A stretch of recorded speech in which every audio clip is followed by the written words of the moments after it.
Hello. Hey guys, I've got the YouTube chat up here. Let me know if you can see me. Oh, yo. Hey, cool. What's up? Thunderwolf. Hello, yes. Maria. What's up, Saman? Arthur. Razia. Hey, what's up? Hey, you guys hearing me? Did you get the feedback? Just starting a bit early. Cool, you are seen. What's up, Jessica Wheeler? Slaps up. Yo, yo, yo. Aaron Wilcox. Dude, Thunderwolf. I love that name. Random guy. Hey, random guy. Go. Otis. Delete. Jermaine. I like your question you left here. Little Joker. Is that Jake? Little Joker? I think so. Jake Dutta. What's up, Ali? Gamer. Cool. Good to see you guys. Thank you for coming. Thunder Bandit. Cool. So you guys can see on screen right now, these are the drawings that I'm going to be giving away today at the end of the stream. John from Proko is going to be taking care of that for us. And the way to qualify is to leave a question on the Proko site, like where the live stream is right now. You just head over there, leave a question in the comments, and then John is going to randomly, he's going to use like some app to figure out who gets it, and he'll post that in the chat near the end. And these are just three, you know, it's just showing them there. They're 11 by 17 inches. They're, you know, I've mentioned it in the course and videos in the past and stuff. I'll do these as like rehearsal images. You can't see them so good here, but you'll see them cycling on the screen. But yeah, 11 by 17 inches. It's the stuff I, you know, talk about all the time. In the course, it's part of how I ramp up on a project. And whoops, I have a fourth one in here that is not going in there. Yeah, but I got 3 to give away. Leave a question, you'll qualify to win 1 if you're interested. Cool. Yeah, that was Alec's idea. You can thank Alec. Do the drawings. Pretty smart. It's just something I do all the time as part of my process anyway, so it makes sense to just give them away to you guys. Do these guys pee? The monsters? Yes, they probably do. I like that question. That's funny. They probably have a cloaca, like a reptile or a bird, which is like a place that they basically pee and poop in the same way. That's what a cloaca does. Anyways, gross question. But yeah, we're going to give those away. And I think we can probably, John, we'll leave them up for a little bit longer because we did kind of start early. I'll just say what's up to people for a little bit longer. And then we'll switch over to the actual demo part. So this is kind of an experiment for us. We just thought it would be interesting to try. There's some precedent for Stan and the crew doing it with some other artists where they've got like the demo pre-recorded, but then the live stream part is live. So I can just chat with you guys and focus on answering questions and talking to you and communicating. And then the art is going on in the background. It's kind of like the way I've done my podcast. I've done some experimenting with podcasting, and the visuals are more of, it's like ambient background accent stuff. And that's going to start up here in a little bit. And it's edited, so it's a little more entertaining and snappy and stuff. And, but yeah, then I can just focus on communication. Because for me personally, it's kind of, I find it somewhat difficult to like actually have a good conversation and make good art. It's like one thing suffers, you know, art's going to be shitty or the conversation is going to be kind of lame. So anyhow, cool. Yeah, looks like we're starting up. Okay, guys. Again, if you're just showing up, you see there on the screen, leave a question on the Proko page for the live stream for a chance to win one of my 11 by 17 drawings here if you're interested. And we're going to announce that near the end of the stream. Final. What's on your shirt? Oh, good question. So actually, and it's relevant because the thing behind me too, there's a really good comic artist. I'll put it in the chat. Juan Gideon. He's a buddy of mine. Check him out. Juan is a really badass comic book artist. Does stuff for DC, Marvel, all kinds of neat things. And he did this print back here of Venom. he's done some pretty badass runs on Venom, Teen Titans, and stuff like that. And he did this shirt too. I just really like his style. It's really like, there's a group of comic artists I just really love, guys like Daniel Warren Johnson, Juan Gideon, and James Herron, of course, James Herron, and another guy I can't remember his name. It's a little more difficult for me to pronounce. But there's this kind of like new school, like really hot, badass group of comic guys. I just love their stuff. It's so like intense and expressive, but you know, also really good draftsmanship. Anyway, so I'm just rocking Juan stuff. This is a character from Ninja Turtles named, I think it's Muckman. Yeah, it's Muckman. It's the action figure I had when I was a little kid. Anywho, you should check it out. Juan is the man. Follow him on. What are the origins of Kaiju? Who knows? Yeah, that Venom print is sick. I don't know what the origin of Kaiju is, but speaking of them, I'm watching all the Gamera movies are up on Amazon Prime right now for free. You know, if you have Amazon Prime, they're all streaming. Like almost like the whole catalog of Gamera movies. And Gamera is awesome. Me and my son love it. And they're all in Japanese with English subtitles. So I've been watching with my little boy who's 6, and I'm reading the subtitles to him in English. It's pretty fun. So he watches, and it's kind of like reading to your kid, but I'm reading a movie. You know, it's pretty fun. Are you a fan of Love, Death, and Robots? Yeah, absolutely. Yeah, I'm a fan of the Love, Death, and Robots Sunny's Edge. Yeah, that was really cool. You know, I don't know those guys, but who made that, but it sure did make me think of Evolve and stuff. And I do know Darren Bartley, and it's Darren Bartley.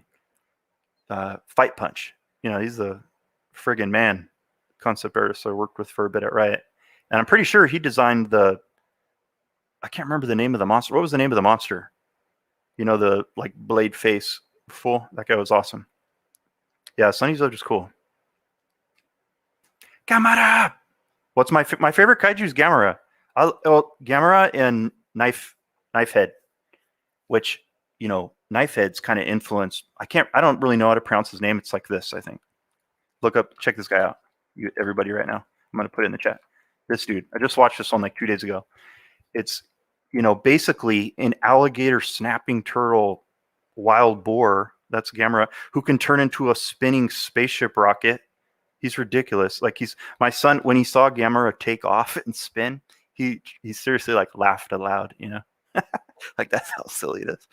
A 6-year-old, you know, he's like, Daddy, that's a little bit silly. And I was like, hell yeah, it is. It's awesome. But Gamera fights, I think it's I don't know how you pronounce it, Guron, but that guy's basically Knifehead. It's like old school, you know, grandfather, the original Knifehead. Yeah, so that's my favorite guy from Pacific Rim. Like, I think, and it's a good, you know, thanks for bringing that guy up. I'm a huge fan of Wayne Barlow.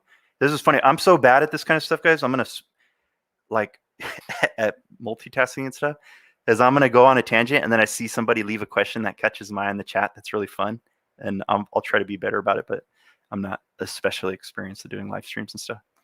I'm a huge fan of Wayne Barlow. Like, one of my old, like, elementary school, like, childhood friends, Kevin Bannister, who's a really good artist. He was my first roommate in the dorms at Cal State Long Beach, and he had both Expedition and the Inferno. He had both, you know, of Wayne Barlow's projects. If you don't know who Wayne Barlow is, and you're into creature design and stuff, that guy is like he's like the true grandfather of, you know, I think, of contemporary or like real modern sophisticated creature design. And he's doing all that stuff, you know, he was using Photoshop. He's doing it, I'm pretty sure, in like oil or acrylic, like super crazy rendering and stippling and stuff, and really sophisticated, unique, interesting ideas way before ArtStation, you know, like it just came out of his brain. It's pretty fucking cool. What is the best art software? How does he know where to go like that? Sorry, I'm looking for a good question here. Rubber suits or CGI? I like both. I really like the like kind of what's been going on in the newer Star Wars films, where you see like a combination of the two, where you see some practical effects and then some CGI, because those practical effects, like when you get those shots, it helps to anchor your senses. There's just something about it, like for whatever reason, we still haven't quite hit that place where the CGI, even as good as it is, right? They're really pushing the envelope in, all kinds of films, but we're still not quite there yet. And just having those, Alec used the term sensory grounding. Like you just have it, it helps you bridge the gap psychologically and emotionally for the rest of the film, right? You get a couple experiences of something that's like solid and you can feel it, and the light is truly real and the texture is truly real. And I think that kind of helps you like suspend disbelief for the rest of it, Anyway, so I like both. My favorite roar is, let's see, what kind of music do you like at Proko? What? I wouldn't say it's like Kaiju roar. That's a neat question, because I want to fiddle around with this just personally for fun, like doing some creature sound design. It just seems like such a cool job. Like the people that do that, I'm like, that's like the coolest thing ever. Who do, like one of my buddies, Silvano Matthews, his handle's Painting Caves. He's like a musician, and he's one of the head sound designers at Turtle Rock Studios. Like he worked on Evolve. He's working on Back for Blood. He's like, leading that project. And, he does that stuff. It just seems like such a blast. And my favorite, creature sound effects are probably the Balrog from Lord of the Rings, the T-Rex from, Jurassic Park. And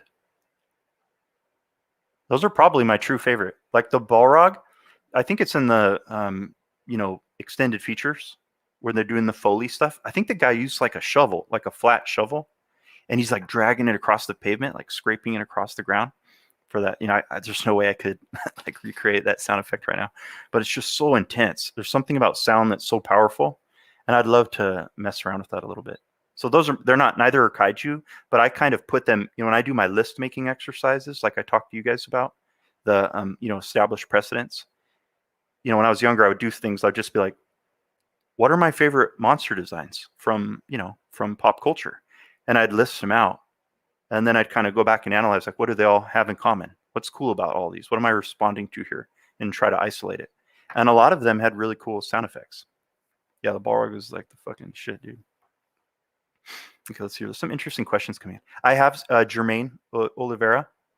Have you watched Primal? I have. Primal's so cool. I want to show it to my son, but I'm not going to do it yet because he's 6. But yeah, I love those. I love those the theropods. They're kind of Ceratosaurus kind of vibes. Allosaurus, Ceratosaurus. Look this up if you don't know about this dinosaur. Ceratosaurus. It's like, yeah, it's one of the larger theropods. Not as large as T-Rex or I think it's something between T-Rex and Allosaurus, but it has like little crests over the eyes and over the nose. That's a really interesting one. But a lot of the dinosaurs in the theropods and Primal, I think, are kind of like a mix between like, Ceratosaurus, Cryolophosaurus, and Carnotaurus. Are there any animals you'd like to see Kaiju more based off of? Recently gotten a monster film, since there aren't a lot of bird avian theme ones. Rodan is kind of a bird. And actually, if you watch the Gamera films, I have a hard time pronouncing. I don't know exactly the name of the monsters, but there are these reoccurring crazy like triangle head pterodactyl guys. They have these like murder triangle heads that they like dive bomb guys, and they shoot these like incineration lasers, and they like whenever these guys hatch out, it Gamera is basically the balance to those things. It's very similar to Godzilla. It's like whenever these crazy pterodactyl things hatch out, then Gamera is manifest to balance the power struggle. Yo, Pedro, what's up, man? Hey, Pedro's one of my mentorship, one of the mentorship crew. Thanks for coming by, man. But anyways, as far as birds, and there's an old, I think it was called Mysterious Island. I think it might be like an old Disney film. I'm pretty sure. And I think like Captain Nemo is in it. Like he's got like a little cameo, the idea of Captain Nemo. Some group of people get stranded on some island. It's been a long time since I was a little boy. And it has really cool, I think, Ray Harryhausen stop motion stuff. And there's a giant terror bird. Like one of the, if you guys, I'm going to, anytime I say something I think some of you might not have been exposed to, I'm just going to put it in the chat.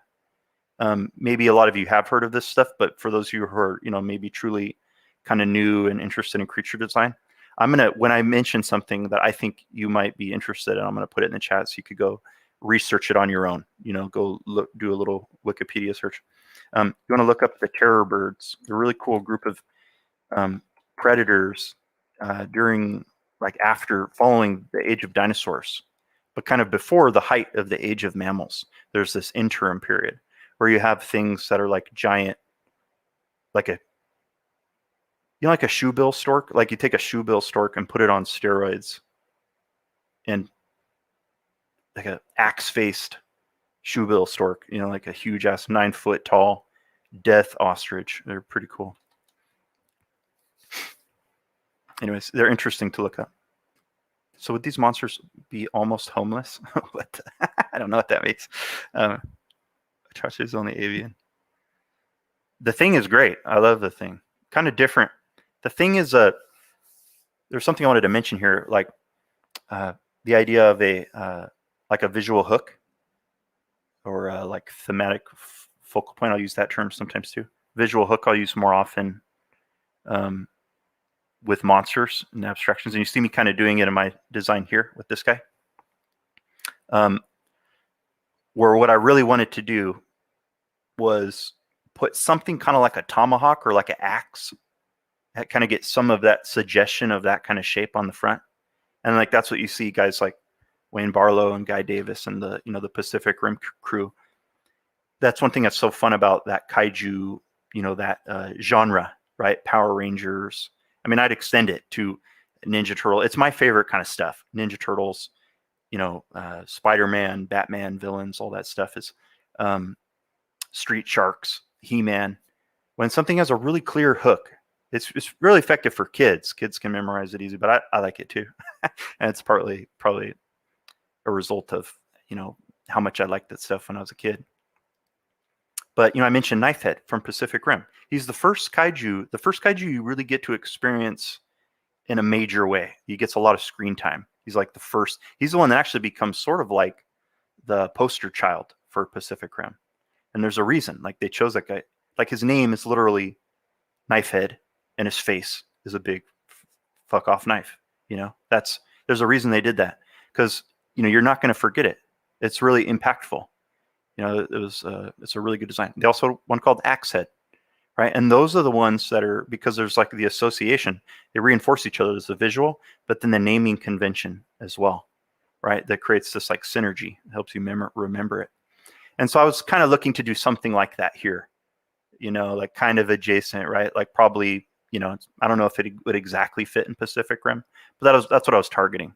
The Pacific Rim monsters, you see a mix, those kaiju, you see sort of a blend of like dinosaurs, sharks, like those are really the primary, they're giant dinosaur sharks. And, Knifehead is influenced by goblin sharks, right? You guys probably all noticed that. They do a little bit of like leatherback sea turtle stuff. That's not exactly like hard carapace armor, or it's more like soft tissue, almost like a mantle on a squid, or again, leatherback sea turtle. The leatherback kaiju, who's basically a big gorilla, right? A big gorilla is a gorilla mixed with a leatherback sea turtle. It's again the same deal. So those are the ones I was really thinking about. This here, it's on screen right now, part of this demo.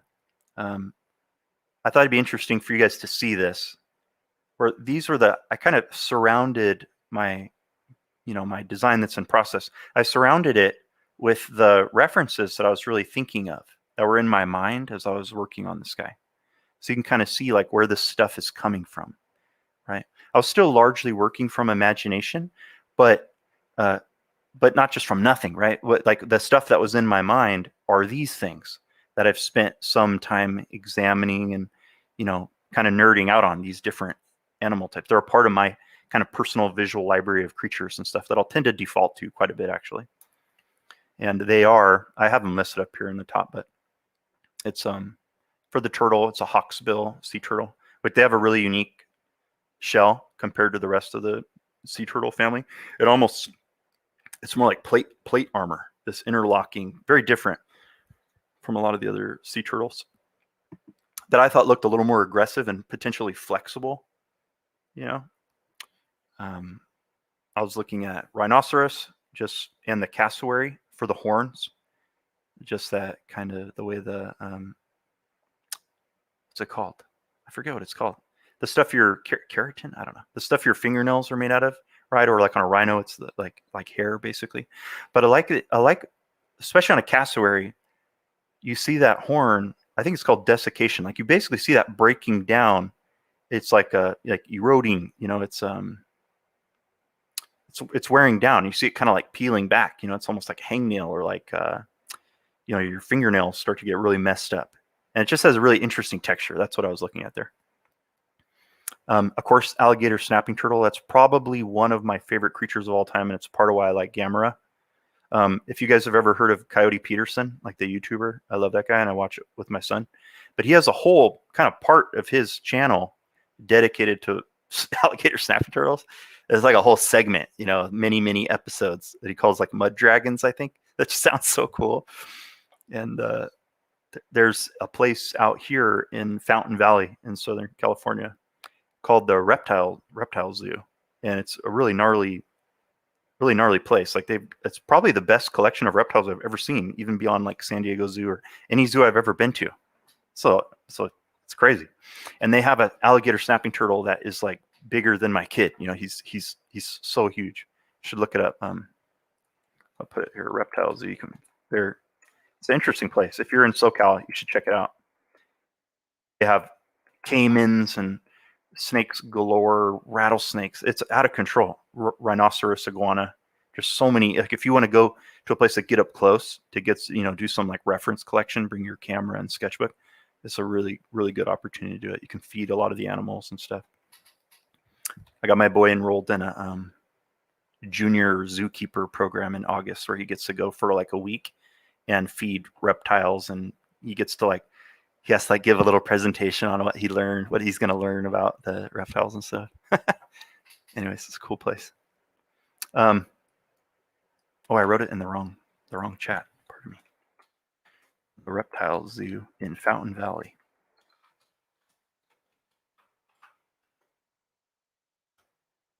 I'm going to get back. Sorry, I'm going to get back onto the chat, guys. Off the first. Check it out. Yeah, we got. Yeah, Otachi. Yeah, Otachi was pretty cool. Yeah, the turtle is a hawksbill. Is silhouetting the overall shape of a good idea when designing concepts for a ninja? I mean, I like doing that way. Someone asked, like, should I silhouette these things? I like to do it. You're going to see later in the video today near the end. Part of the reason I like doing things in side view so much, for one, it's easier, but also because then it's really easy to like do the kit bashing with your shapes because you know that everything is like oriented in the same direction. Do you know what I'm saying? Like you don't have to like if everything's facing in this set in the same pose, then it's really easy to grab parts modularly and put them on top of each other and really fast. I can work really quick. You'll see here at the end. You'll see me do it. Back to the animals featured here. I also had tiger shark. I just really like the kind of like mottled patterning along the belly, that little bit of stippling. And tiger sharks have such a neat profile. It's a little more pug nose, like a pit bull or something. It's just really cool shape, a little more square, very intimidating and aggressive. And then this is something you guys should all look up. This animal here. I'm going to look in the chat if you can guess what this is. This skull over here next to the shark. I'm looking in the chat. Who can name that skull? What creature that skull belongs to? Oh, I fucking wrote it on there, didn't I? Damn. Well, that doesn't help. It's whatever else. It's Thylaco smilus. Really interesting saber-tooth species, saber-tooth marsupial. So no relation. I mean, I guess if you went far enough back, they'd have a common ancestor, but not really any relation to, like, you know, what we'd call like a saber-tooth tiger, right, or saber-tooth cat, Smilodon, Populator, Smilodon fatalis.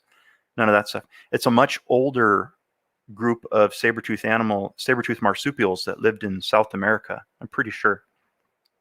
The really interesting body plan and a really cool skull. That skull almost looks like a helmet, right? It's like it's wearing some kind of battle helmet. And, you know, you see those like holes, you know, in the eye, right? There's no, you know, if you look at like the rest of the big cats, there's this big negative space. And it's actually a lot of like muscle that, you know, that covers over the eye. But this thing, I like it. It feels like some kind of very applicable to like a demon or a monster, like it's wearing some kind of helmet. And also my favorite part is that this thing is called a mandibular flange, this part that projects down from the chin and the jaw. That when you see that, that's an adaptation that only appears in animals that have, you know, that have been sort of on that path of specialization towards, you know, the saber-tooth body plan. That's something that develops the farther along a group of animals. I'm not really articulating it the right way, but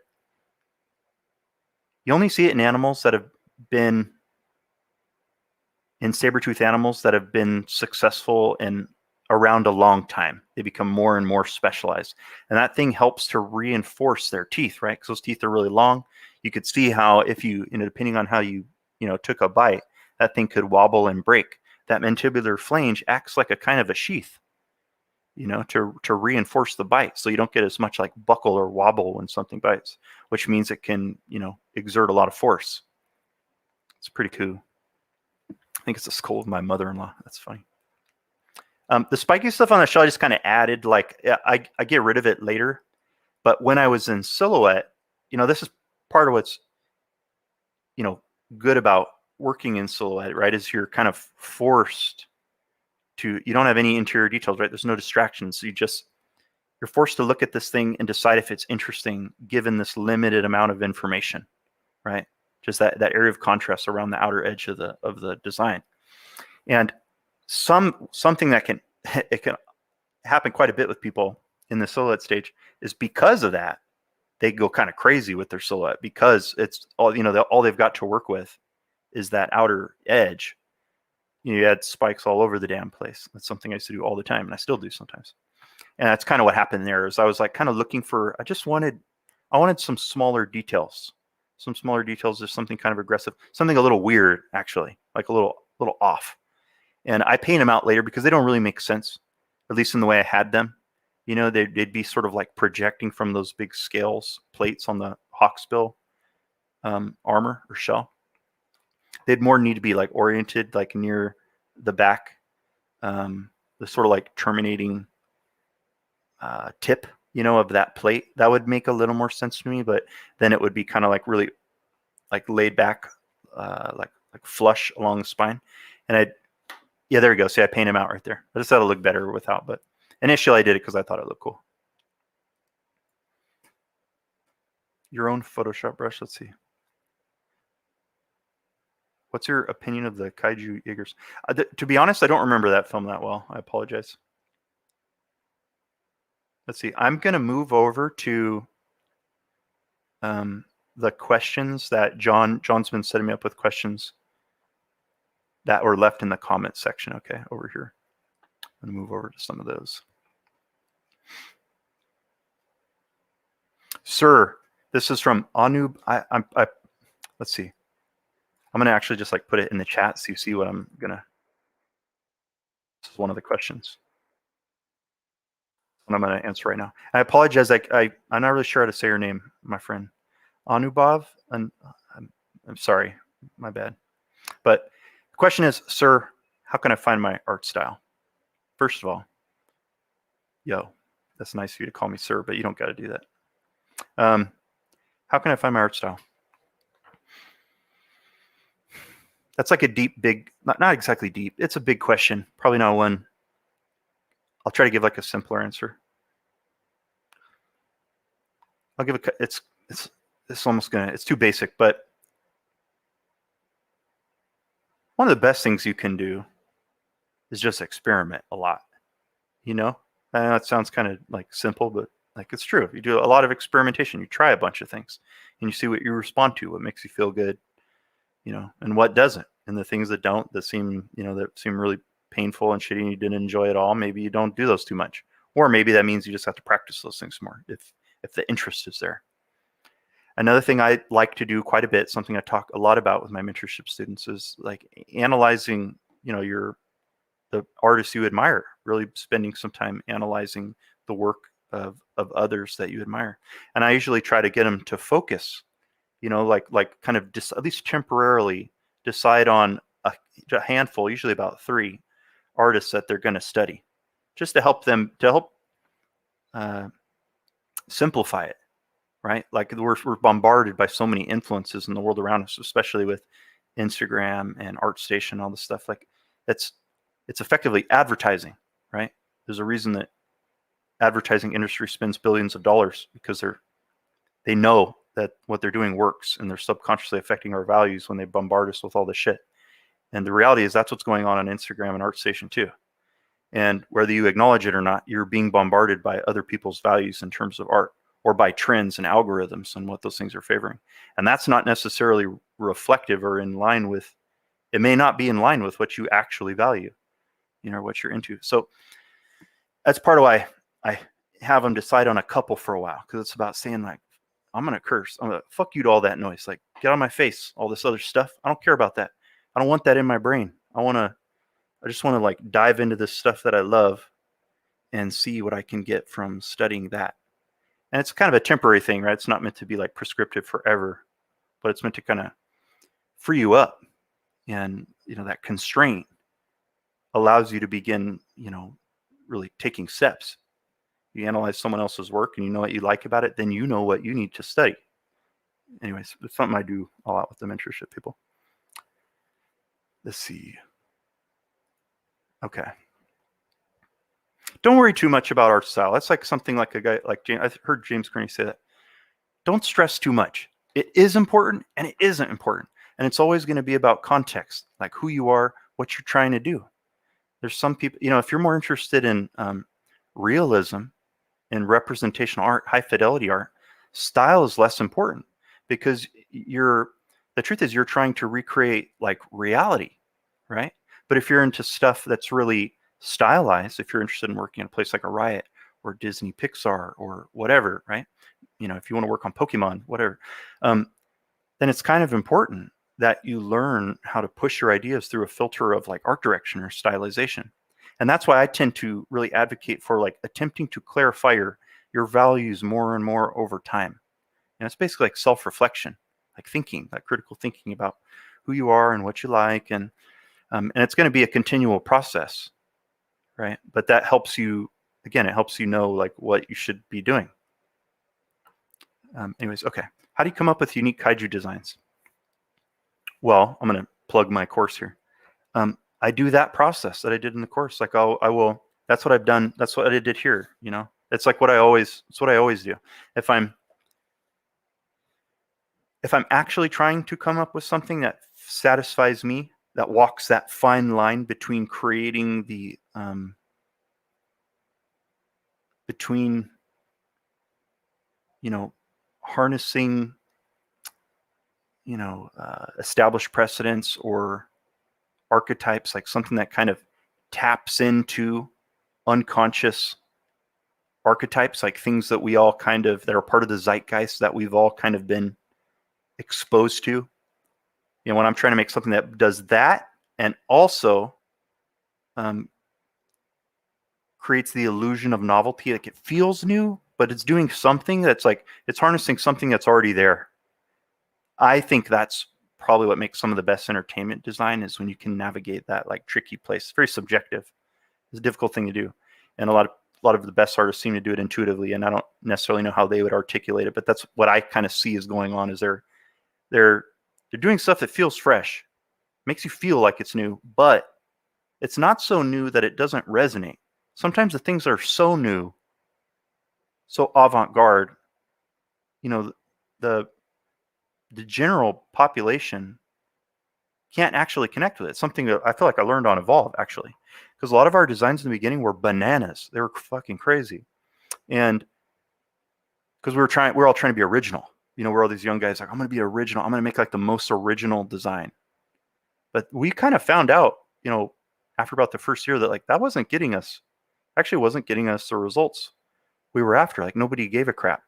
And it was funny because in the end we ended up like Goliath is basically like Godzilla plus King Kong. Like, it's like you took two tried and true ideas, kind of mash them together, and then kind of retexture them, like skin them. So that's that's what makes it feel new.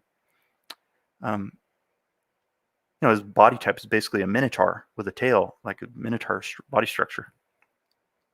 That wasn't nearly as weird as we had gone initially, but it was significantly more exciting, more impactful, as a design.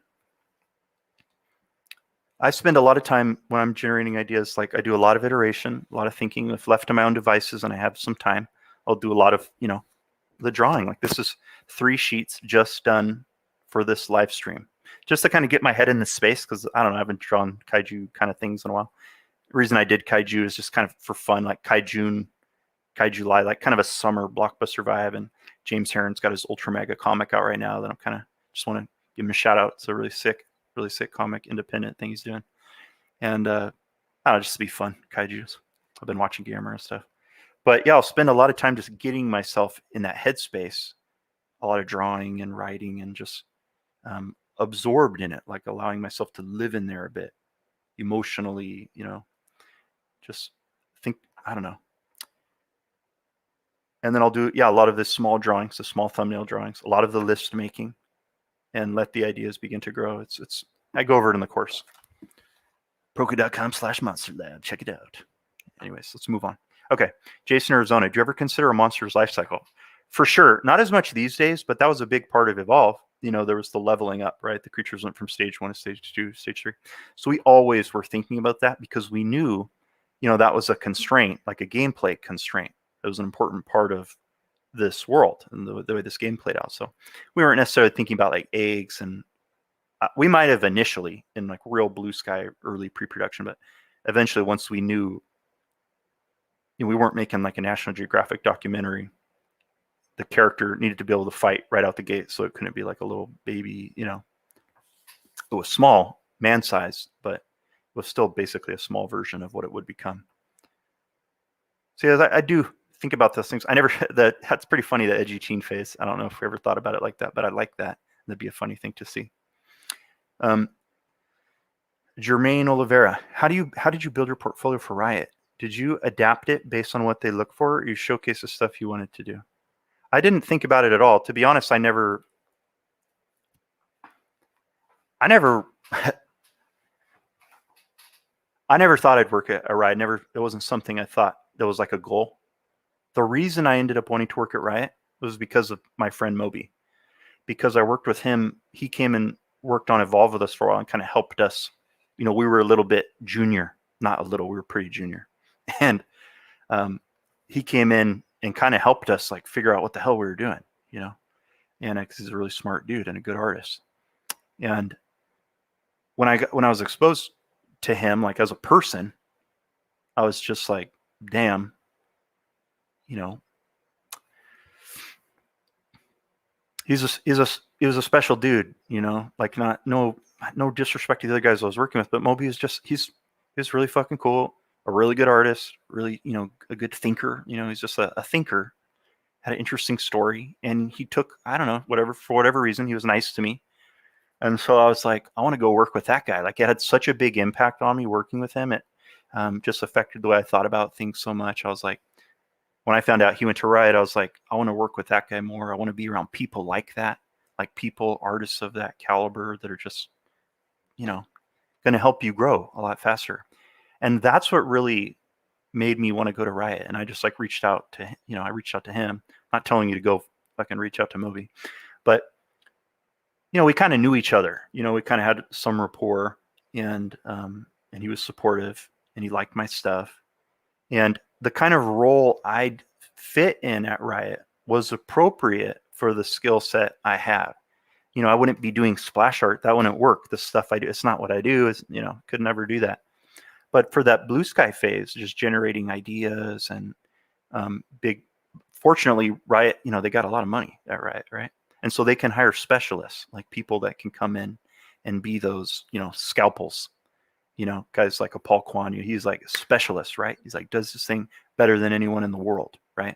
A guy like Espen does this thing better than anyone in the world. And, that's kind of where I fit in. They're just like, yeah, they can have a guy who's just like crazy about shapes and silhouettes. So, no, I did not target. And there's not a clear answer there, to be honest, because I've seen some people that they do go target and they make stuff that like shows that they can fit a specific role at Riot and they get a gig. But then there are people like me and others who, if you look at their portfolio, it wouldn't be like easy to plug them. It's not like, oh yeah, that's definitely Riot, And, but again, it's always about context. So if you're wanting to, if you want to work on champion team, then you kind of need to be able to play in that space stylistically, right? Like I wasn't on champ team. I could kind of like throw ideas for fun, like just kind of, throw ideas to my friends on that team in the early phases and stuff. But at a certain point, it needs to be put through, it kind of needs to come, whatever the idea is, no matter how wild the idea is, how creative, whatever, at a certain point, they kind of have to like, they're forced through the sort of gauntlet or filter of, they're forced into alignment with the rest of like the, the art direction for that company, right? For their stuff. You kind of have to put aside yourself. And so it tends to work, the way the teams seem to be organized is the people who tend to gravitate more towards, the style of the outward facing products are the people who are working on stuff as it nears closer to, launch, right? It's the people that are guys like a Paul Kwan, Anyways, there's so many good people that sometimes I don't want to talk about Riot too much because there's so many people there that are really good and I respect and stuff, and just I don't know everything about Riot. I was just there a couple of years, and there's a lot of amazing people that could probably speak to Riot as a whole better than I could. But Jake Doda, why and how do you smash nostalgia experience with creativity and imagination? How have you used this in your journey as an artist? Hey, Jake, by the way, Jake's one of the mentorship guys. Jake's awesome.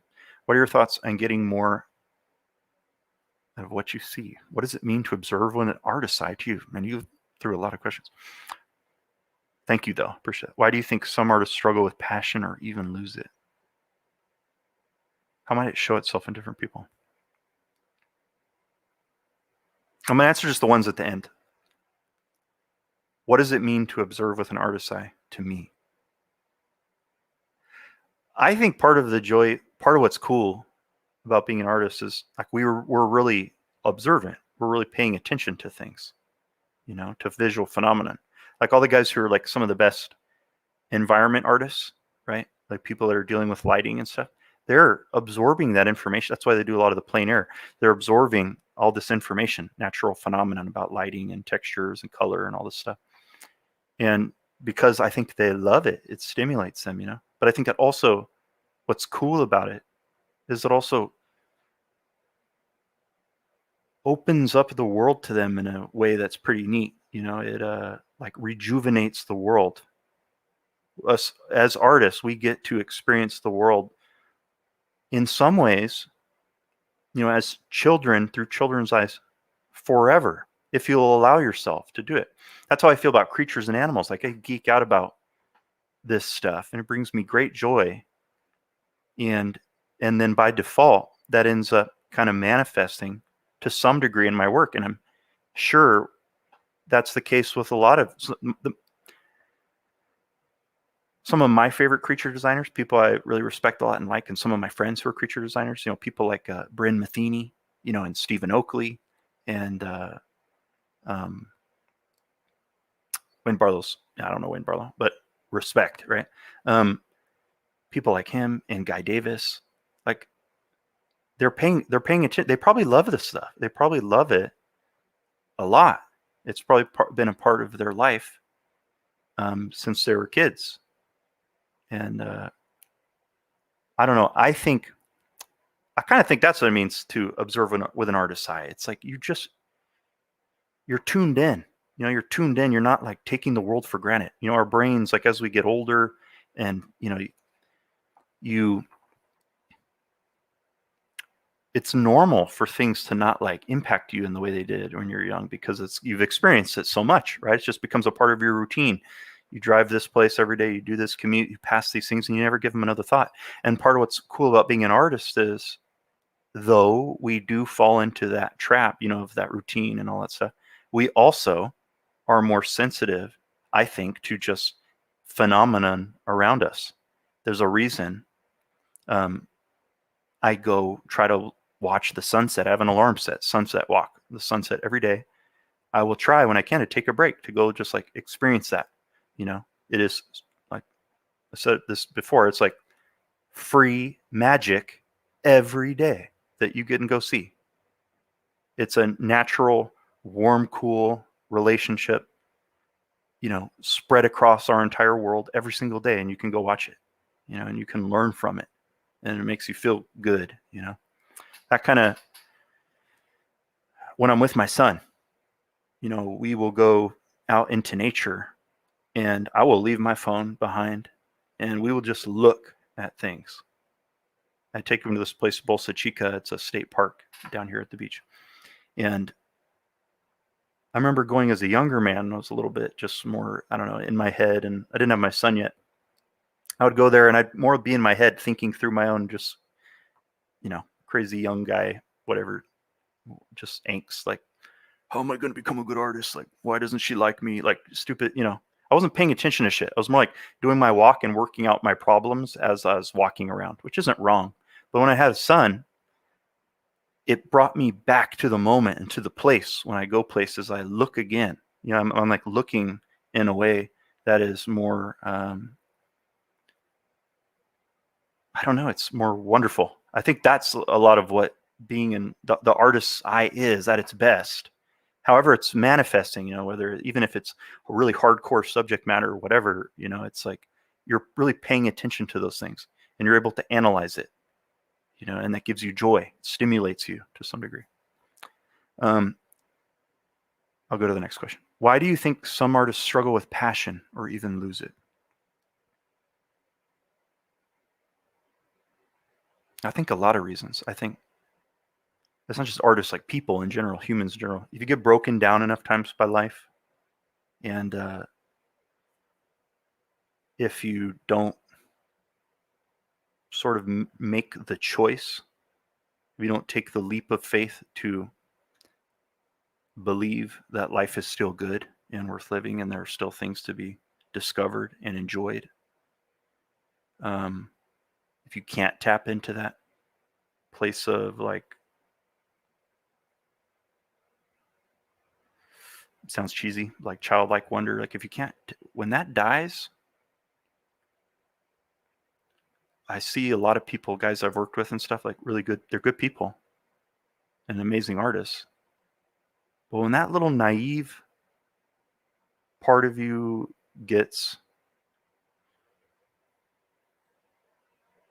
I don't know, when it gets thwarted, I think it really messes people up, because I think that's kind of like the soul of being a creative person. Like when that gets, and I've seen it happen all kinds of reasons. People, they have a dream project that gets stolen from them, right? Or something, right? Like it's something that they do, they put a lot of time into, and someone rips them off, or some business deal goes wrong, or, or they come up with some big thing and it flops in the industry. It's kind of like what happened to a lot of us on Evolve. A lot of us young guys were all like super, like really passionate. We'd all get together like, once a week. Guys like Jay Hill, Jason Hill, really good modeler. Like a lot of the crew, we'd all go out and drink beers and daydream about the cool bonuses we were going to get. And, we were just like, we're just so like into it. we were like, me and Mike Brainerd, we were just giving our souls. Seriously, I feel like I actually gave some of my like life force to evolve. I'm serious. I gave some of my, I don't know if I'll ever do, some of that stuff is pretty cool. And I don't know if I'll ever do stuff that cool again. I don't know. And when it doesn't do well, it's a kind of sobering moment. And I think when that kind of stuff happens enough times to people, it can really put them in danger of losing their way.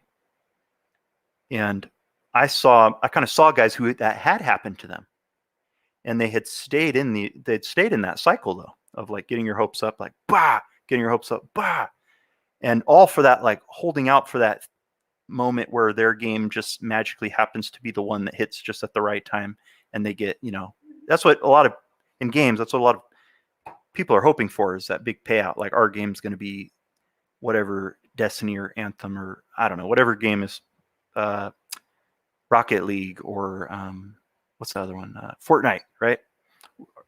Everybody wants that to happen for them, but it doesn't happen for a lot of companies, a lot of people, and a lot of projects, and a lot of people get burned out by that process, that cycle of like giving of your soul, giving of yourself. You make sacrifices, of your family time, your personal life for this big project, and it can wear on people. So you got to be careful, and that's part of why I'm kind of cycling out of it, because I don't want to do that. I got a lot of good lessons from it, met a lot of wonderful people, a lot of experience. Like it was really good for me. It was a good thing.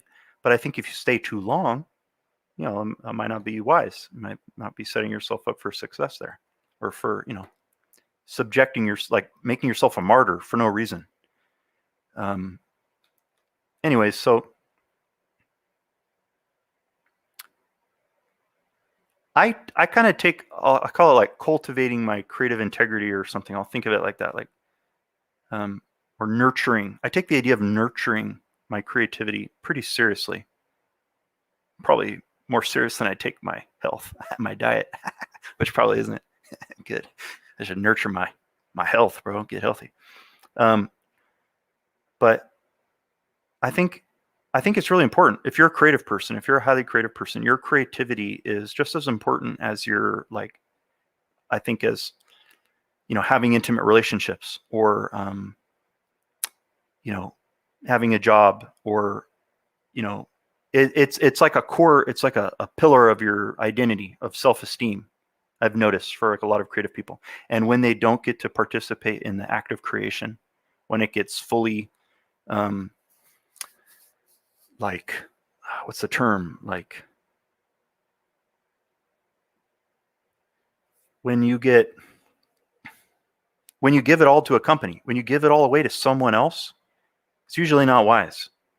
So it's always been really important for me, to whatever project I was working on, I always had something going on the side. That's why I was sculpting, right? It's like something separate, different, that helped me feel kind of like fresh and new and like a kid, and like I didn't know what I was doing, because I am learning a lot there, right? And that's a wonderful thing, to have this place, like it's the closest thing to like a safe space, for my art, where I can just like play and fail, and no one cares.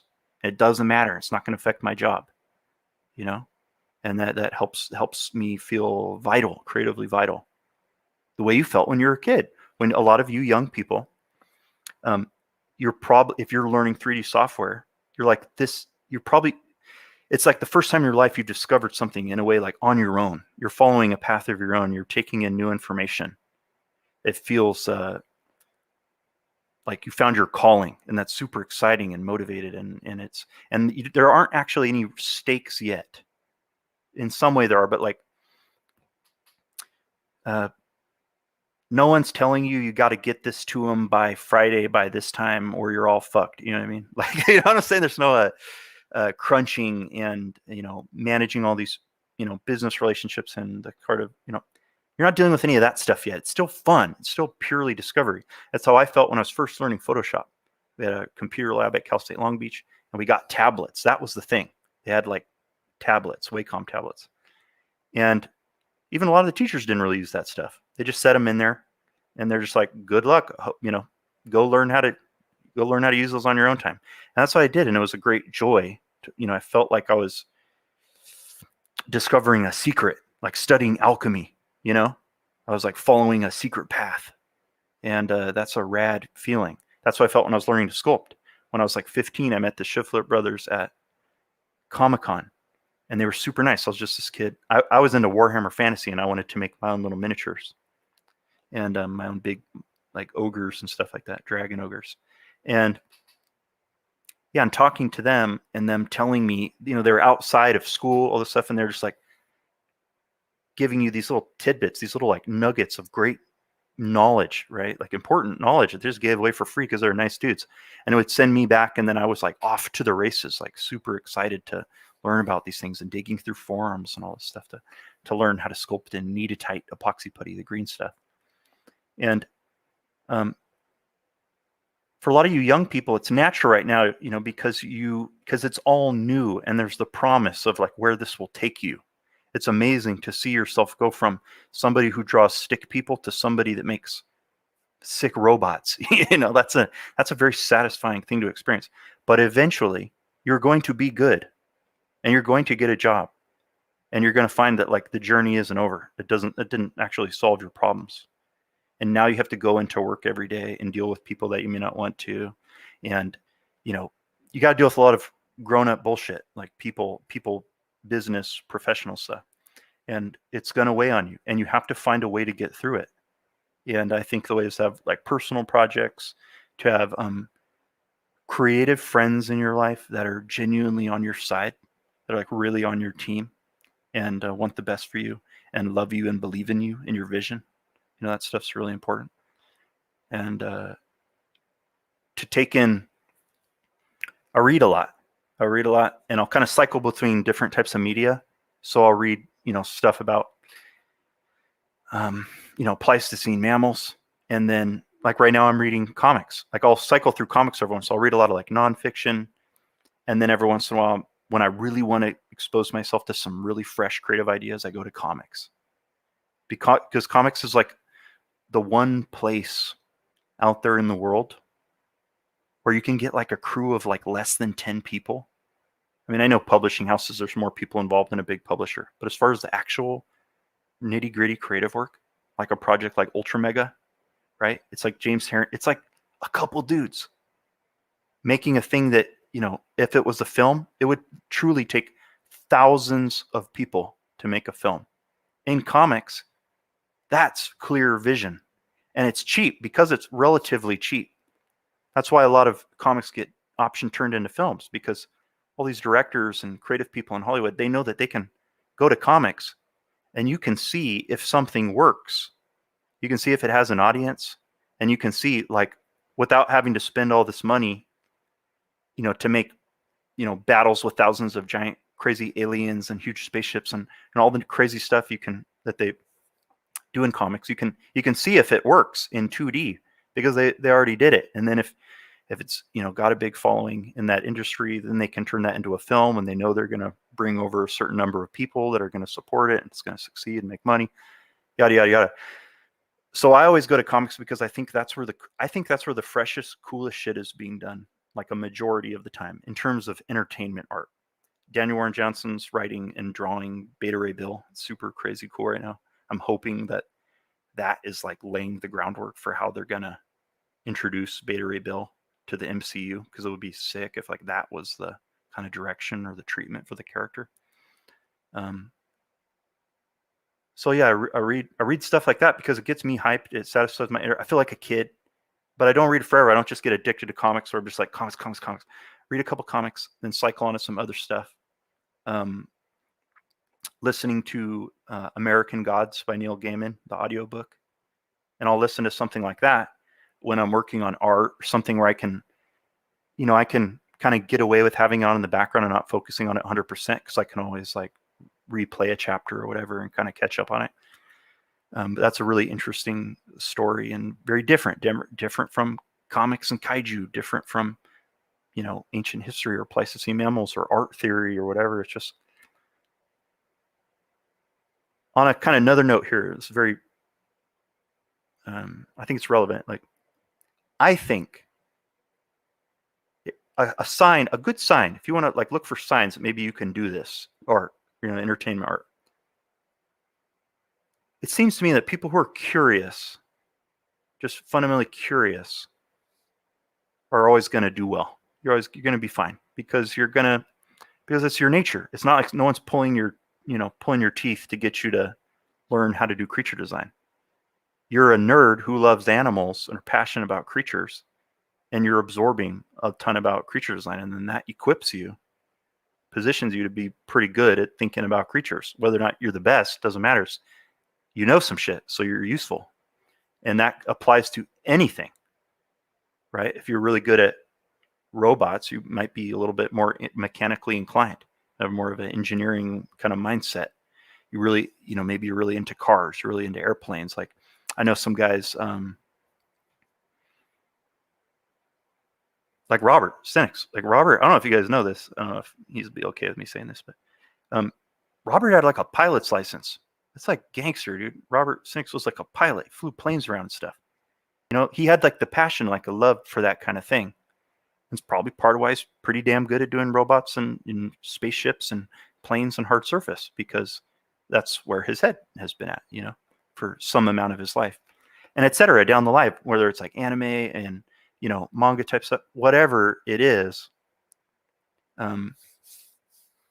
It's that like curiosity, the passion for the thing that tends to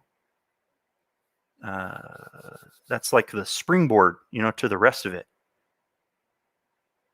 And the more things you're interested in, it's like the more you're going to be able to draw from. It's going to be never ending. That's I'm always refilling my tanks with new stimuli that I'm drawing from, creating a new synthesis of ideas. It never gets old. Anyways, let's move on. Sarah, how many monsters is too many monsters to mash up? I don't know if that's I don't think that could be a, I don't know if there, I think the key, one thing to think about, again, it's context, okay? So if you're trying to make something more stylized, maybe you want, or a little more, you want to connect with children, a little more mass market, that idea of a visual hook is probably going to be pretty useful.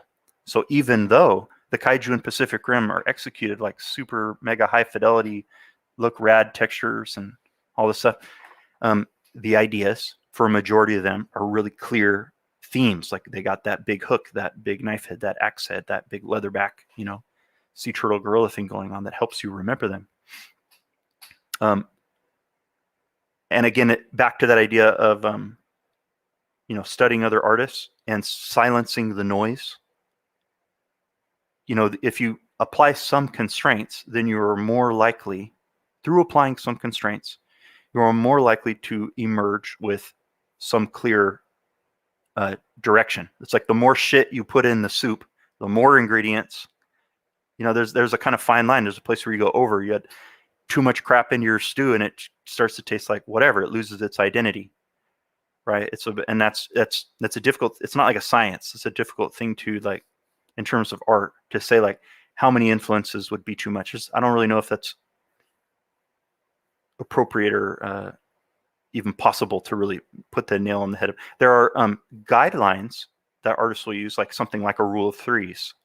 That's just a guideline. It's a tool to help you navigate uncertainty or possibility. That's all it really is. It's a tool to help you make choices, so then you can continue moving forward and not end up cycling or getting lost in uncertainty or self-doubt about what you're doing. You could look. I did a video about this from my brainstorm class. If you look at Drogon from Game of Thrones, he's like a very sophisticated, probably the most sophisticated representation of the idea of a dragon that's existed yet in modern, media. And he's got a ton of stuff going on, but it's a really wonderful, sophisticated synthesis. It's like blended together really harmoniously. So he feels real. But I could see, like, if you look at the skulls of like an Allosaurus, the skull of a Velociraptor, you look at like an oarfish and different kinds of like rockfish sculpin, the fins along his back, flying fox bat, melanistic jaguars or leopards. You look at Impala antlers. Like he's got all these things going on. You look at the chest, the really deep chest that they know. In order to get that much, to get something like that off the ground, it has to have massive muscles in the chest, which means it needs to have this huge sternum, this like big, almost like a keel, this projecting breastbone that these massive muscles anchor onto. It's like you see in an albatross, and you see that in Drogon. He's this massive deep chest. My point, there's a lot going on there, and you wouldn't necessarily, I wouldn't say like, oh, that's too much, because you could have hypothetically, you could have as much as you wanted. It just kind of depends on execution, like how the artist chooses to employ those things, a sort of hierarchy in which they exist. There's like or the ratio, right? So maybe a majority of Drogon's design is influenced by Flying Foxbat, the general structure, right? But then you start to blend, these other elements, and some of them are only very small little accents, right? It's like 5% of this or like 10% of that is a way to think about it. So anyways, not necessarily a clear answer there, to be honest. It's always about context. With everything in art, it's always about context, what you're trying to do, the conversation as it's taking shape. Here's a silly question from Stan. Do I need giant paper to draw a giant monster? I mean, if it's physically going to be a giant drawing of a monster, then you probably need big paper. If I want to draw a giant monster. But from a more practical, I don't know if Stan is just being silly or what, but again, in the course, like the reason I draw small, for one, it's really fast. Another thing, it helps me simplify the amount of information I'm dealing with. It's like the number of variables, like less variables I'm trying to juggle. So I can just assess, like, does this thing say what I think it's saying or what I want it to say based on the shapes I have? If not, then I need to, address that or work on it more. And it also means that I can then address all these ideas on, the page. I have all these, I've got all these little drawings on here. You can't see it, but, you've got all these little drawings on here. I didn't fill these as much actually either, because I just didn't have time before the live stream. I was with my son. He was getting bored. But I usually fill that stuff. You see it in the Monster Lab course. I do a little fill on all my guys. And because they're small, they can all exist on this one page. And it's easy for me to kind of like step back. It's almost like you're looking at a big board, like a presentation. And you can go back and look at everything, stand back from it. And that creates like you can assess it all, how they relate to each other. Like this, okay, this one's pretty cool, but because you can see the others, like kind of hear what's up on screen right now, right? As I can, when you've got multiple options, it makes you, it's more likely that you're going to be able to identify areas of opportunity. When you see what's there in front of you, you can see what's missing, really, or you see what you have too much of, what's maybe too heavy-handed, what's a little too on the nose, ham-handed, what's a little too, erudite or cerebral, a little too try-hard, whatever, all that kind of, you can see, oh, maybe it might be cool to have a female character over here, or maybe it'd be cool to have a cyborg over here, maybe it'd be cool to have someone who's shorter, maybe it'd be cool to have someone who's bigger, right? Maybe it'd be cool to have a monster that felt more mammalian, maybe it'd be cool to have one that felt more like an arthropod, right? When you see that everything in front of you, then you can, again, you can see what's missing, what you might want to add. Have you used Procreate to sketch or draw? I never have. And honestly, it's because I hate computers. Because I've been working on computers for 10 years, and I'm a caveman, and I'm dumb and not good at them. And I don't know. I've been on a computer, just on a computer all the time. And even though it's mobile, it's really cool. I don't mean that to denigrate. It's amazing technology. And it's changing things. Like I worked with guys, that Chris Campbell, he'd like go work at Bilgewater Cafe at Riot, hanging out in the cool pirate bar, getting work done. That's awesome. Or people going and doing demos of plein air on site with a tablet. That's amazing stuff. I just personally, as I'm kind of changing my relationship to the game industry and digital art in general, I'd rather draw in pencil. It's more fun. Then I could give it away to you. But it is really powerful technology, and I don't say that, don't don't take that as like it's not like a useful judgment for you, or I don't know. It shouldn't matter. You should draw and procreate. Procreate's sick. If you like using it. How long did it take you, Coin Cup? How long did it take you to get where you are now? How long will it take me to draw and decide as well? How does the learning process change your life? Well, I mean, for one thing, I just don't know you, so I don't know where your art's at and stuff. And, it's pretty difficult. I think a good teacher I could probably give you a pretty good assessment, right? I'll tend to just do it like, you're probably like 60, 70%, that's what I'll tend to do with people. But again, I have to like actually see your art. And, there's some people that through hard work, the grind, discipline, their fundamental intelligence, like the way they are. Some people are just really smart and get things, and that probably could do it really fast, right? There are guys we know in the industry, guys like, AJ, Robot Pencil, they're brilliant people, and they learn how to do things. They look at things and they figure it out because they're fucking smart, and and they work hard. So, that's a really powerful combination, and it means that someone like that is going to progress quickly. But we're not all like that. I'm not, and it's taken me like 10 years to be okay, right? So that's a difficult thing to say. But I actually also think it doesn't really matter, because it's your life. Like you got whatever hardware you're born with into this world, the body you have, the brain you have, the genetics you have, like that's what you fucking got. You don't get another one. And no amount of complaining about it or being angry about it or resentful about it is going to do a damn thing for you.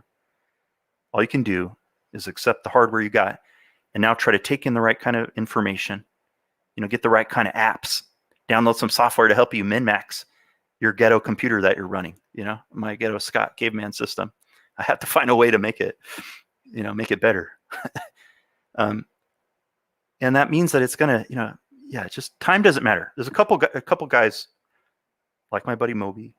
I've heard Greg Manchester tell a story about this.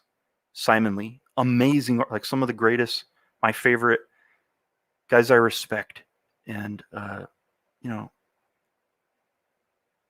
they're like legends. And they didn't, of course they're good, I'm sure, when they're younger, but like, they didn't become the, legend status until later in their lives. And, I heard Greg Manchester during a lecture one time. He said he was happy about that. He felt good about that because he felt he was able to deal with, his success, and he was able to navigate those things more effectively with more maturity and class. And that's why we like him, right? Because he's like a classy, mature dude. And I don't know. It doesn't fucking matter. It doesn't matter. Like, you only get one life. Do you want to do the thing? Are you still going to want to, do you not want to do it if it doesn't happen next year? Then maybe you don't want to do it that much. Maybe that's not really your dream. I'm going to be a fucking artist for the rest of my life, no matter what happens. No matter how long it takes to become a better sculptor or whatever. Like, that's not going away. It's who I am. And it's probably the same with a lot of you guys. Just like, no matter what you do, it's a compulsion, creativity. It's like you breathe it, It's like it's a part of who you are. If you can acknowledge that, it's going to help you relax. There's no timeline. I'm just going to be a bit of a dick right now. I think there's any of you guys out there, it's a little bit of a dig at you. An artist put that like, this is really, I think it's super douchey. When artists put that like such and such artist, 20 years old, like in their Instagram thing, and they're like some really good painter. Why do you think they're doing that? It's like a low-key nerdy flex, dude.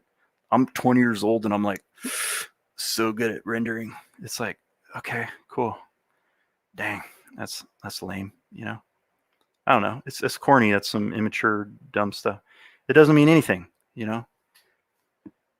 I don't know. I'd rather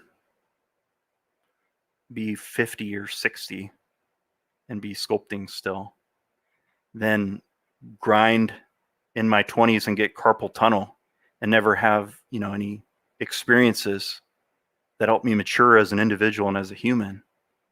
You know, like I don't know. Seriously, what is you?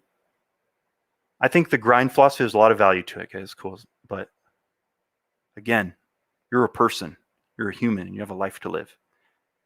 And I personally don't think that being the best, quote unquote, best at rendering or drawing chicks or whatever, robots, I don't see that. Loneliness, carpal fucking tunnel, you know, all that stuff. I don't see that as a good trade, personally, in life. I'd rather be with my son and, you know, making crazy sculptures and stuff, at least to some. It's a balance, right? It's a balance. But it's always going to be up to the individual. So, you know, I say that, but at the same time, I actually do. The people who do that, that's their choice. That's who they are. And they are wonderful, you know, in their way. But it's not the way I've chosen. Anyhow, how helpful is learning human anatomy for creative minds? Super useful. I mean, if you think about it, this is really interesting. There's an exhibit at the San Diego Natural History Museum that's about comparative anatomy, basically.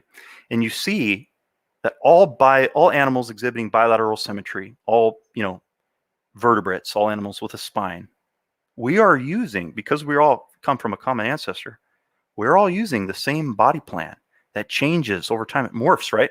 Over ages into fins, into wings, into, you know, big cat limbs, into hooves.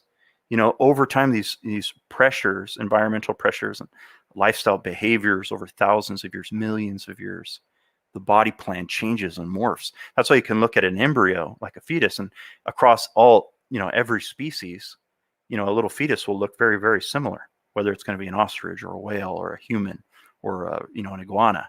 The stuff it'll look really similar. They're all kind of coming from the same place in a way. So I think it's all going to be useful. I have there's a group of animals. It's going to be a part of a future course. I'll write this down for you. This might be interesting. There's like, let's see here. There's like the big five of ancient, pardon me. There's the big five of historical creature design.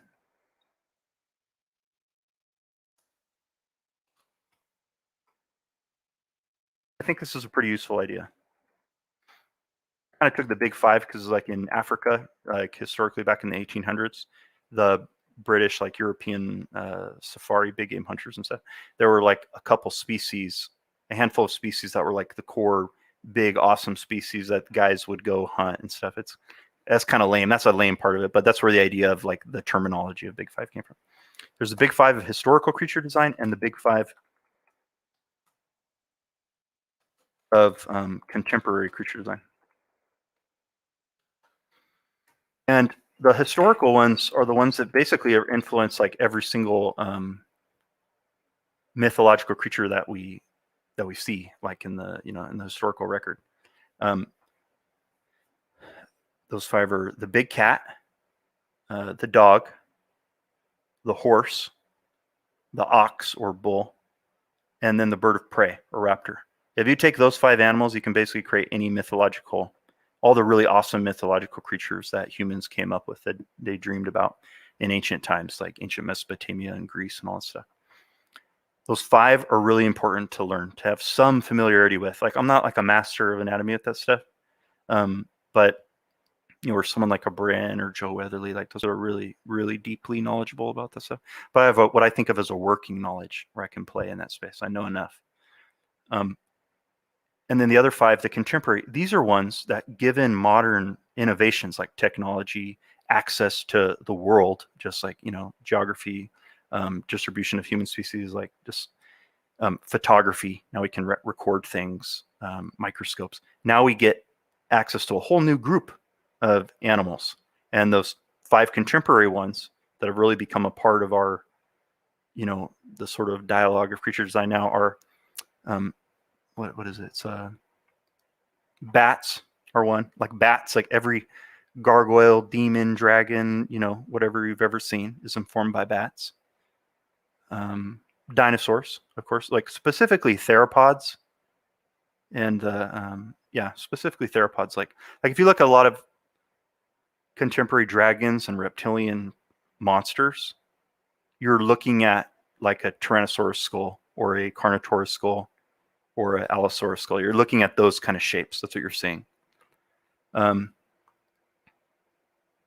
the dinosaurs, which we didn't know about in ancient times, or actually some people, they had, that's where a lot of the old like griffins and stuff, a lot of those creatures are influenced by ancient humans that were encountering fossils and coming up with an explanation for them. But anyways, our modern, practices of, paleontology, excavation, articulating skeletons and putting them up in museums and photographing them and all that, that's really changed the game and our understanding of those animals. So dinosaurs.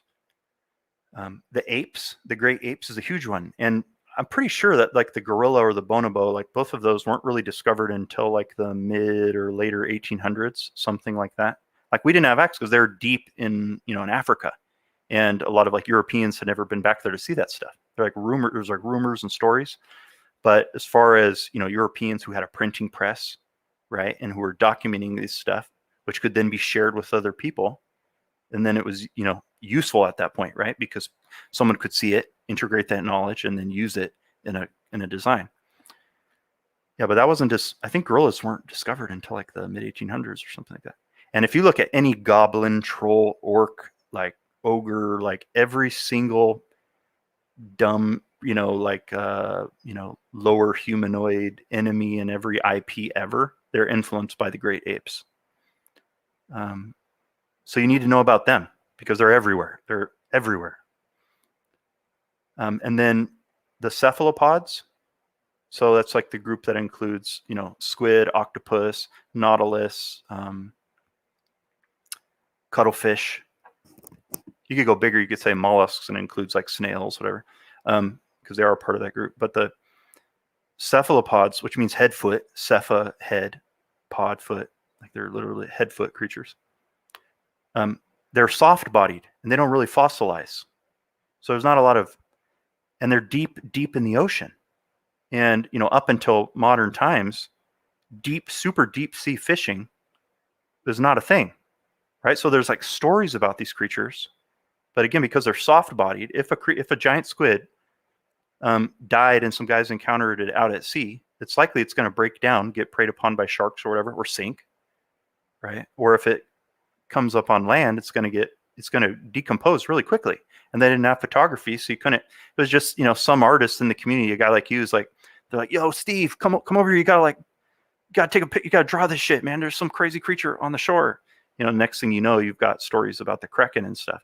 But there's no long-standing, real record of the thing that you can reference and go back to. So it took a while until the modern age, where now we have like crazy submersibles and cameras and all this stuff, infrared light, and crazy deep sea fishing, like commercial fishing, where they're catching Humboldt squid in the Sea of Cortez and pulling up millions of tons of squid and stuff. So we can learn way more about these things.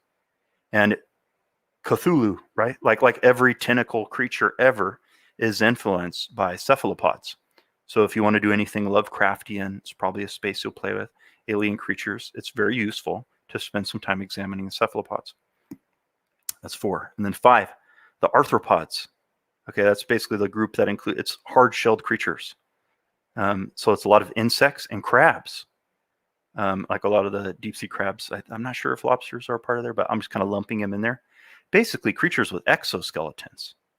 If you're going to be making robots, if you're going to like every robot ever is in some way, the majority of them are in some way informed by arthropods, creatures with exoskeletons. So again, like, crazy body armor and, cool, crazy piston claws and all that kind of stuff. So to me, with that, if you study those 10 groups, the big 5 of historical creature design and the big 5 of contemporary creature design, I would use those as a framework. Like, start there. And then, back to the idea of like min-maxing. and an attempt to further identify your own values and clarify your own values. Start with those 10, and then start to, like, if you want to be, develop your own voice as a creature designer, lean into the ones that you really find fascinating and bring in some of your own. Like, oh, I'm really into praying mantises. I'm just fascinated by dragonflies. Or the giant sloths are the most interesting creature that, ever existed on the planet. I want to know everything about them. Or saber-tooths or whatever. Find the thing you gravitate towards and lean into it and become a kind of like a casual authority on the thing. And that's going to position you to have a little bit more of a unique understanding of those things. Like, you're going to be able to share perspectives and ideas that other people will not have because you have a deeper knowledge of them than others. So I guess we're really far over already the time, but I'm kind of having fun. I don't know. Let's see in the chat.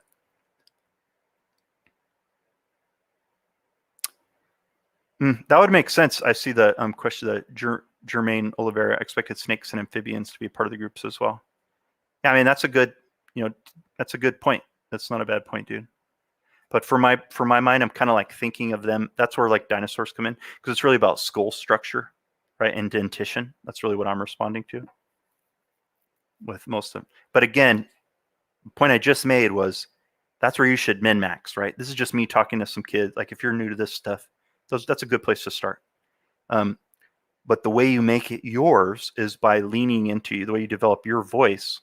As for you, Jermaine, I would lean into, like, if you love that stuff, you should lean into that. And then that becomes like a part of like Jermaine Oliveira's vision of monster design. It makes use of, everything we know about amphibians and stuff. Anyways, if I wish to read about the big five animals, I think one of the best books is Goldfinger's Animal Anatomy. You've probably heard about it before. I learned about it through Marshall and Joe Weatherly. Yeah, I think I'll put a link to it right here. Amazon about to get hooked up. Let's see.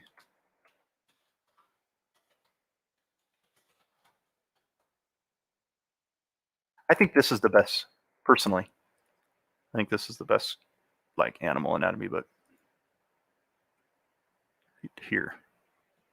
I'll put it in the chat. I'm going to come back to the chat, okay, for a bit. I just feel like I've been in deep space being a crazy ranter.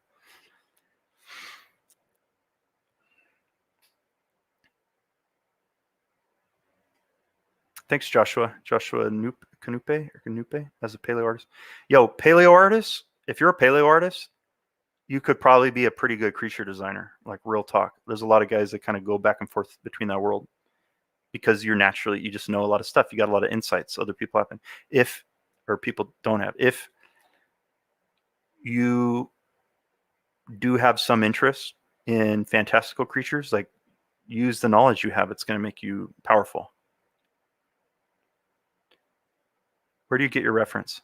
The internet, a lot like you guys. But I kind of mentioned this before. I tend to operate mostly I tend to work a lot from imagination, but it's not like I'm making it up. It's like in my mind. It's like a kind of a visual database or catalog. It's not entirely accurate, but it's developed over a long time spent observing these things and enjoying them and analyzing them, just like geeking out on them, looking at them, being like, ooh, that's cool. And, you want to, I won't go down that rabbit hole again. Yeah. So spend time looking at and really analyzing, breaking down, appreciating the things you're interested in. And through osmosis, you're going to absorb that, and it's likely going to manifest in your art, in your designs. Do you ever use brush pens for art? Not really. I just kind of played around in this case with a digital brush pen just for fun. Just, I don't know, because I do this stuff, just for fun. But I have messed around with brush pens in the past, and they're awesome, like inking comic kind of stuff, because I've kind of dabbled in trying to make a comic when I was a little younger as one of my outside projects. I was at Turtle Rock, and I was, you're cranking on stuff, and you're looking for something to, just make you get you going, keep you excited. And I was thinking I was going to try to make a graphic novel, but it is hard. Yeah, that's the truth. It's like, it's comics are one of those things that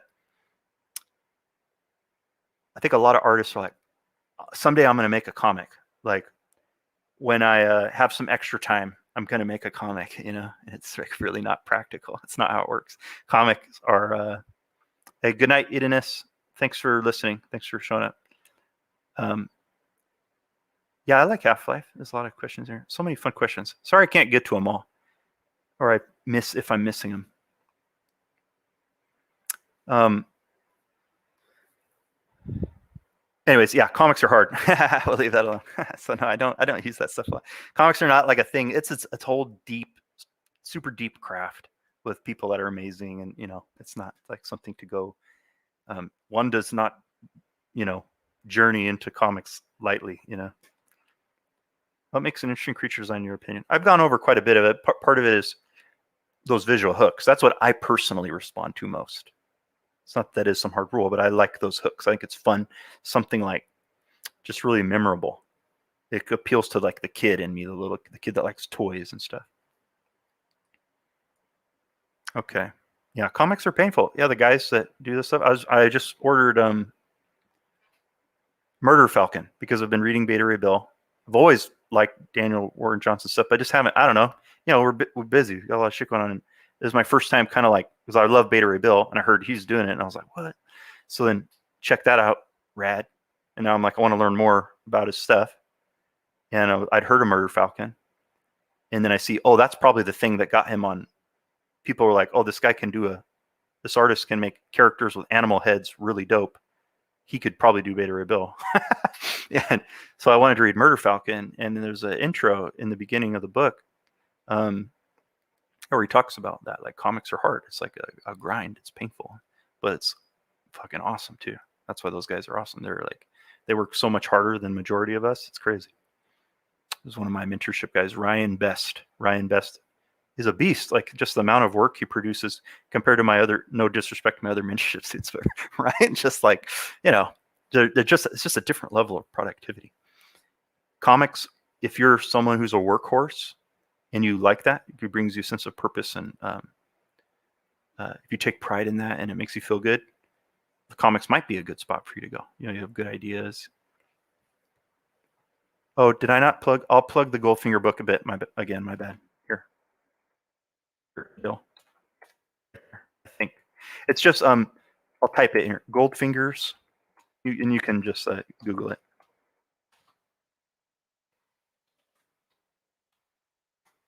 It doesn't have all the, Goldfingers doesn't have all the like arthropods and cephalopods and dinosaurs and all that, but it has like all the other ones and a bunch more. It's giraffes and rhinos and a lot of neat stuff. It's really good. I think it's one of the best ones.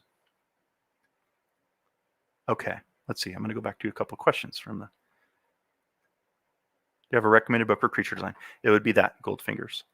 And I mean, Terrell Whitlatch's books are awesome.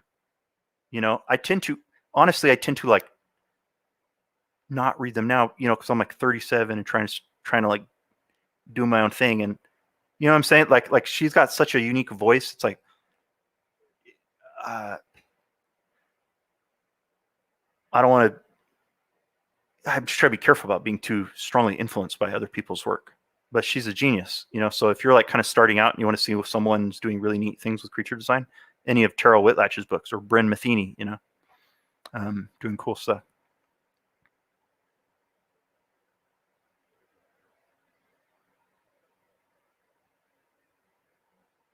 A lot of questions here, but we're already like way past when I was intending to, and I got a buddy who's waiting for me in town. We went surfing this morning and got our asses kicked because we don't know what we're doing. And then I told him I was going to do the stream and we're going to go hang out after. Silvano, the sound designer guy. We went surfing. We took a lesson and it gave us a false sense of confidence that we could do this. And so we went and got boards, and it was just like,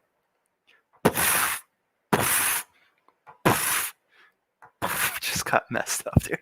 But it was still really fun. I had a good time. Makes you feel good. Here's a good question. What are some of the things you do to stay motivated, inspired with your artwork? So it's kind of related. Talked earlier. I think the question is like, I'm going to go a layer deeper. It's more about how do I stay motivated and inspired in my life? Because your artwork is a part of your life. And I wrote an article, an interview. It's on my Instagram right now. If you go to my plugging myself, that's not, they're not selling anything though. There's a link in my profile bio to an interview through Shout Out LA. They do cool little, they could do cool interviews with creative people, where I talk about this exact thing. For me, a spirit of thankfulness, creativity. When I say creativity, I mean like me and my son will sit and draw together. Like I was drawing Kaiju and he was drawing Kaiju. He said gods. I'm drawing gods. And I was like, whoa. He's drawing gods, I guess, like from Princess Mononoke. Or we make robots out of Legos. And I'll get into it. I'll allow myself to play and like legitimately try to make a cool robot. Even if I know it's inherently it's a futile endeavor because my son is going to smash it because he's going to be like, he's going to smash it and play with it. Or he's going to say, I could do it better and change it. But I still allow myself to go into it like I really give a damn about this thing. I'm going to try to make a cool robot, I play. Or when we're out in nature, I look. I see, I pay attention. I'm like looking, like I'm engaging with ancient human instincts to observe the world. You're looking for resources. You're looking for prey, for food, for medicine, for predators, That's like a part. It's like naturally, it's satisfying. It's inherently satisfying. It's like in your DNA. If you go out and do that, you go out into the world and you look, it's going to make you feel good because it's a part of like what you are as an animal. And it has been that way for millions of years. It's like, and it satisfies something inside of you chemically, I think. Okay. And so many other things that just,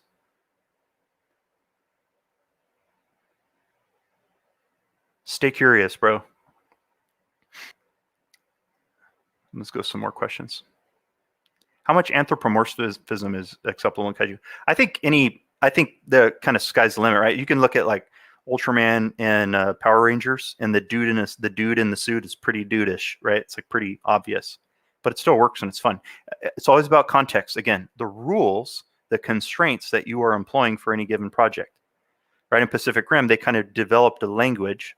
The shark dinosaur thing is like a kind of in general, a kind of blueprint that they then operated against, a rule set that they operated against that, and then meant that they could start making meaningful choices. And we did the same thing in Evolve. We came up with certain kinds of rules. All of our predators are going to be like influenced by like sharks. They weren't going to have feathers, no hair. All of our plant-eating animals were going to be influenced by cephalopods, like evolved from cephalopods, right? And then that gave us something to work with. We knew what we were dealing with a little bit more. So you could have human kaiju for sure, right? Go check it again. I'm just really shilling on James Herron stuff for some reason, but Ultra Mega, he's got all kinds of crazy stuff. He's just calling up kaiju is the umbrella, the conceptual umbrella that allows him to do whatever the hell he wants. It's fun, right? It's an evocative term that you could call them. They look like demons sometimes, it's like whatever. It's just the term comes with, it's a loaded term that brings with a lot of fun connotation, a lot of meaning.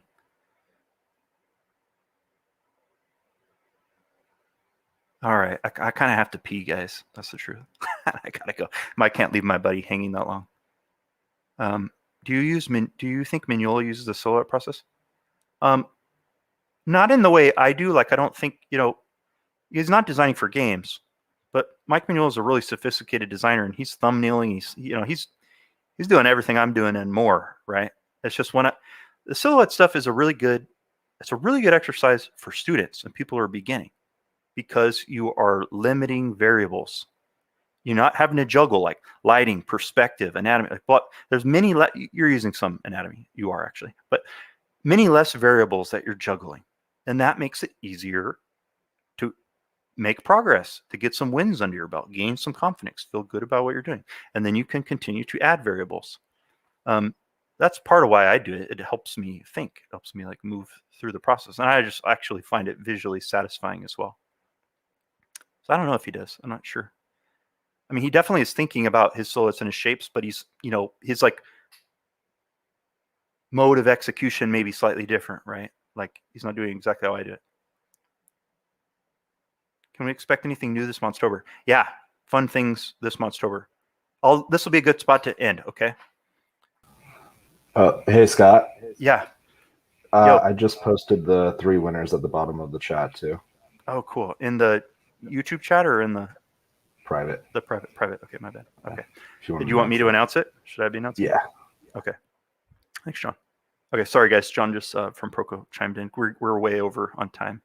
And he put the 3 winners for the drawings, and we have Nathan Villar. I'm going to put him in the chat. Hex Rainbow and Cameron Royce. Oh, that's sick. Cameron Royce is one of my mentorship guys, actually. I'm going to put these are the 3 winners. So I'm going to put them in the YouTube chat, okay? You 3 guys, you're going to be, if you could get, maybe send me your emails. Email me your, I'm not sure what the best way. John, if you could chime in real quick. Should I be getting their email or should they be, emailing Proko? What's the best way to get their contact information? Drop this in the... I can send that info to you. Okay, cool. But yeah, those are our winners. You guys see it in the chat there? Nathan Villar, Hex Rainbow, and Cameron Royce. You guys are going to be getting the drawings here, are one of the 3 drawings from the rehearsal for the... yeah, there you are. Yo, congratulations, Nathan. Thanks for participating, and thank you for the questions. Yeah, I want to thank all you guys. It's really nice to talk to you. Thank you for your patience. Thank you for listening. Hope you found some of it interesting or useful. Yeah, I'm going to close on Monstober and the course. I got a course out right now. It just came out in May. Really excited about it. Kind of a new thing for me, an experiment, and part of my, kind of quest here to try to be an independent creative person and share my ideas and talk about things I care about.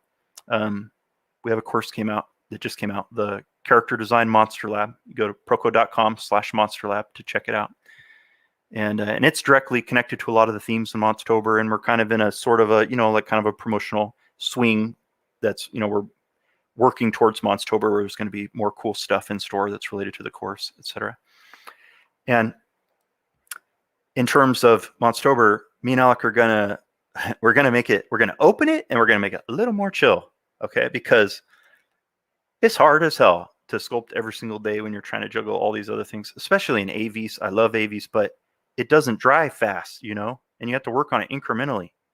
So I would be, it's crazy. It was a crazy marathon. That's part of why we did it, because we were inspired by Simon Lee, who had done a month of monsters, and we saw it as kind of a rite of passage to try to follow in our mentors, or, in the master's footsteps.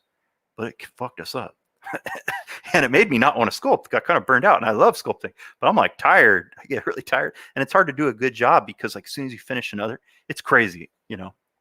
Those art challenges, Inktober, also that stuff is crazy. And we were really glad we did it, and it was really cool and satisfying, but really hard. And I want to not be burnt. I don't want to go every year, do Monstober, and then hate sculpting for like 6 months. That's not a good trade. Just to try to get some internet likes, or whatever. So, I think we decided we're going to do 4 themes instead throughout the month. Each week we'll have a theme, and you just make art for that theme. And if you make one thing, that's fine. It's like, I think some of the ones we talked about were like Warlock, right? We'd have like a week of stuff that just use the term Warlock, to inspire you to create whatever you want. And we're going to open it beyond sculpture, because another thing we noticed is, as kind of, we're very like motivated and inspired, and we're like, yeah, we want to get people sculpting. We think it'd be really cool if we get people sculpting. Like a lot of people just aren't going to do it because it's a kind of steeper barrier to entry, and it's expensive, and it can be expensive at least. And that's not the goal. Is to get people to participate and have fun. Ultimately, the goal is to have fun and make monsters together. So saying you can only do this, I guess, kind of defeats the purpose of that, right? So we're going to open it up to all kinds of media. Sculpting is going to be a huge pillar of it, obviously, because and that's part of why we do it in October, is because of all the practical effects like mask making and, all that fun stuff. Like that's a big part of Halloween, is practical effects and monster suits and monster sculptures and all that sculptural goodness. Monsters Inc. That's funny. that's pretty funny. But no. So yeah, we're going to open it up. We'll have 4 categories likely. We're still kind of deciding. There'll be like official announcement and all that. Just know that the main goal of it is to make it fun, so we can have a good time and enjoy October, because it's my favorite month of the year. But last year I was like, cranking through the stuff and trying to do all my mentorships and work on the course and all this stuff, trying to go to a wedding, trying to be a good dad, and didn't feel good. And what's the point of that? So we're going to try to make it fun again, reclaim the fun, and hopefully some of you guys will join us, and there'll be more info about that. So yeah, let's wrap it up. Okay, I got to go pee. Love you guys. Thank you for the questions. It's really nice to have support from people. It really means a lot, actually. It's been a crazy couple of years, so it's cool to have people around and interested. And thank you if you've supporting the course. Thanks a lot if you're doing that. And yeah, that's it. Let's wrap it up. Thanks, guys. If you were one of the winners, make sure we get your info. You'll be either hearing from John or something. And I look forward to sending that your way. You guys take care. Enjoy the rest of your summer.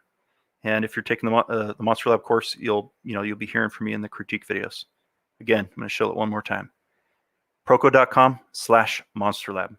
Check it out.